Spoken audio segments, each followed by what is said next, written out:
դուք հարվածային մարզումների կամ ինքնապաշտպանական մարզումների ղեկավարն եք, նաև կարատեի չեմպիոն, ինչպես սկզբում նշեցինք, կարող ենք ասել, որ ձեր մարզումները օգնում են իսկապես տիրապետել ինքնապաշտպանական հմտությունների եւ աղջիկները կարող են իրենց պաշտպանել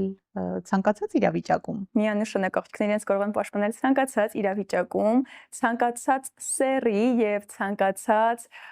տարիք քաշային կատեգորիայի դեպքում, որովհետեւ մենք հիմքը դնում ենք տեխնիկայի վրա։ Եթե դու տիրապետում ես տեխնիկային լիարժեք, մենք այստեղ ոչ մի խնդիր չենք կարող ունենալ։ Մեր մարզումը նշան, որ բավականին անվտանգ է, մենամարտերի մասով ոչ տեղի չեն ունենում, քանի որ դա ավելի բնորոշ է պրոֆեսիոնալ մարզիկներին։ Սակայն կանացի կարևորագույն բաներն ենք սովորում, որ առօրյայում իրենց միանշանակ պետք է գալու։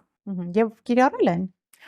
Դեռ ոչ, փառք Աստծո, դեռ նմանատիպ դեպքեր չեն եղել, քանի որ արդեն աղջիկները դառնում են հուզային առումով բավականին կայուն, դեռ բան դրան չի հասել։ Իսկ ո՞րն է ամենամեծ վախը, որ ունենում են աղջիկները առաջին անգամ մարզմանը գալուց։ Ես չեմ կարողն է, բայց այդ կարծրատիպը կոտրվում է հենց առաջին իսկ մարզումից հետո, որովհետև նրանք արդեն սկսում են հասկանալ, որ կարող էին ավելին, քան պատկերացնում են։